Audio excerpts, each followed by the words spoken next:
Երկրորդը խոր ափսոսանք եմ հայտնում, ցավ եմ արտահայտում, որ այս օրերին, երբ մեր երկիրը պատերազմի աղետալի հետևանքները չի հաղթահարել, շարունակում է դիմակայել ծանրագույն անվտանգային փորձությունների, երբ տարածաշրջանում ուղղակի ընթանում են խիստ վտանգավոր զարգացումներ եւ այս օրերին էլ տարածաշրջանում տեղի ունեցող ռազմական բախումներ են բռնկվել, մենք ստիպված ենք զբաղվելու մի հարցով, որը ուղղակիորեն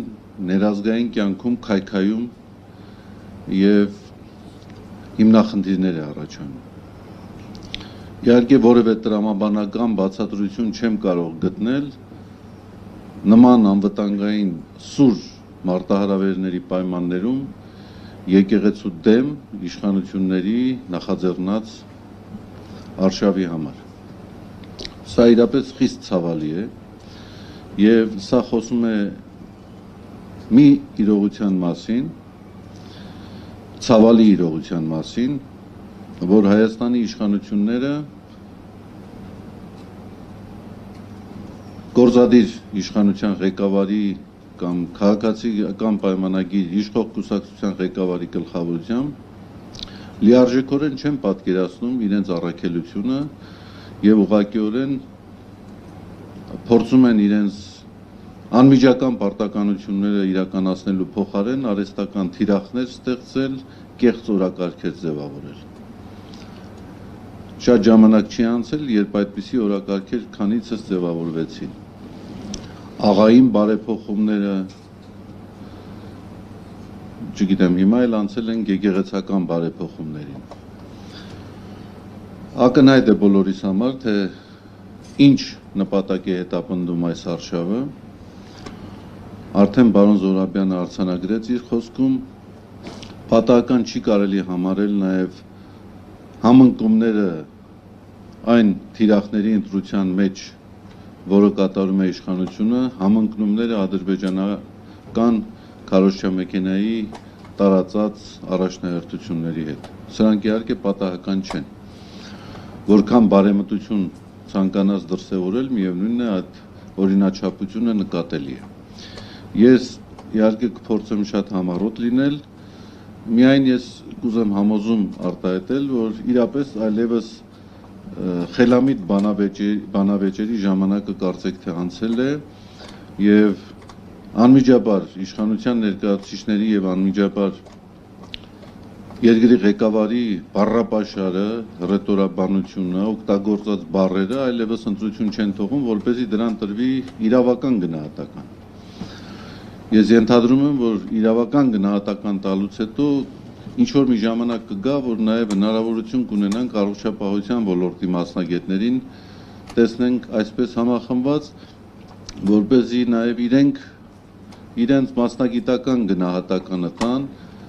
այն անձի վերաբերյալ, որը ի վիճակի է այդպիսի բառապաշար եւ այդպիսի խոսույթ օգտագործել ոչ միայն եկեղեցականների նկատմամբ, այլ ընդհանրապես որևէ անձի նկատմամբ։ Ես կուզեի առանձնացնել մի քանի շեշտադրումներ, որոնք իշխանությունների կողմից պարբերաբար կամ իշխանությանը հարող անձանց կողմից պարբերաբար օգտագործվում են եկեղեցուն թիրախավորելու համար, եւ իհարկե դուք գիտեք, որ սա նոր երևույթ չէ, սա այսպես կոչված հեղափոխությունից անմիջապես հետո առաջ եկավ եկեղեցու դեմ այսպիսի պայքար,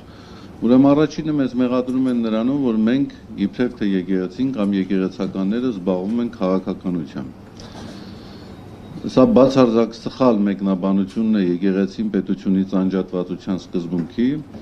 որովհետև իմ կարծիքով այդ սկզբունքը առաջին հերթին ներդրվել է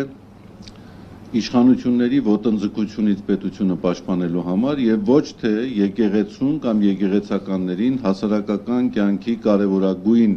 առանցքային իրադարձությունների վերաբերյալ իրենց դիրքորոշումը արտահայտելու վերաբերյալ։ Երկրորդը մեզ ասում են, որ դուք բավարար ջանքեր չեք ներդնում պատմամշակութային հուշարձանների պահպանության գործում։ Ես ստատիստիկա չեմ, վիճակագրություն չեմ ներկայացնի, միայն կարող եմ հորդորել, խնդրել ձեզ մի հատ ծանոթանալ, թե Հայաստանի Հանրապետությունում որքան պատմամշակութային հուշարձաններ կան,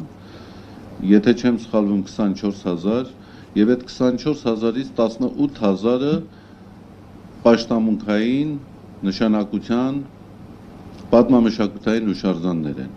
Այդ պատմամշակութային հուշարձաններից պաշտամունքային նշանակության այսօր եկեղեցուն է հանձնված ոչ ավել քան 600-ը։ Ուրեմն 600 հուշարձանների պահպանությունը նայեք եկեղեցու ոչ բավարար միջոցների պայմաններում եւ մնացյալի պահպանության որակին եւ մնացյալի նկատմամբ հոգատարությանը նայեք։ Նու ակնհայտ է, որ այս ոլորտում եւս պետությունը իր անմիջական պարտականությունները չի կարողանում իրականացնել։ Ու հասկանալի նաեւ պատճառները, որովհետեւ բավական ֆինանսական միջոցներ են ծախսում։ Ես ծանոթացա մշակույթի նախարարության վերջին հայտարարությանը, որտեղ որ մոտավորապես խոսում էր 18 թվականից մինչև այսօր հուշարձանների պահպանության ոլորտում ծախսված գումարների մասին, որը չէր գերազանցում 5 միլիոն ամերիկյան դոլարը։ Ուրեմն պատկերացրեք 7 տարվա ընթացքում ընդամենը 5 միլիոն դոլար գումար է ծախսվել հուշարձանների պահպանության ուղղությամբ, երբ Մայր աթոռի Մայր տաճարի շինարարական աշխատանքները, որը վերականգնողական աշխատանքները գերազանցել են 12 միլիոն դոլար ամերիկյան գումարը։ Այսինքն պարզ սա մի համեմատություն է։ Հուշարձանների պահպանության մասին խոսում են, երբ Հայաստանի կարևորագույն առանցքային տաճարի նորոգությանը որևէ ֆինանսական մասնակցություն, որևէ ֆինանսական աջակցություն չի ունեցել այս իշխանությունը։ Երրորդը, որ մեզ փորձում են մեղադրել, այն է, թե իբրև թե աղանդավորների դեմ արդյունավետ պայքար չի օգտագործում։ Ես ուզում եմ հասկանալ, ինչպես կարող է եկեղեցին արդյունավետ պայքար իրականացնել աղանդավորների դեմ, եթե անգամ այդպիսի օրակարգ ունենա, երբ իշխանությունները այսպես լայնորեն բացել են այդպիսի կազմակերպությունների դռները, ուղղակիորեն քաջալերում են այլասերության քարոզը, քաջալերում են կրոնական կազմակերպությունների կողմից իրականացվող մարդորսական գործողությունները, ու բավարար է դուք Հյուսիսային պողոտայում 1-2 անգամ պտտվեք եւ կտեսնեք այդպիսի բազմաթիվ դեպքեր եւ դրվագներ։ Հաջորդ հարցը,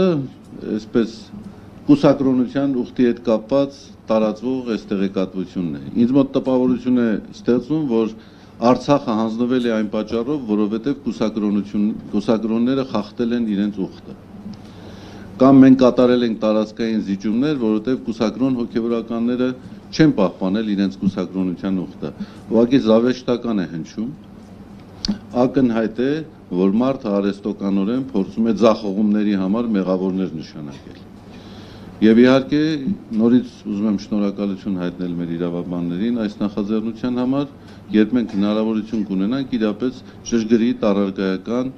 գնահատականներ տալ, ախտորոշում կատարել ընթացող այս արշավի վերաբերյալ։ Շնորհակալություն։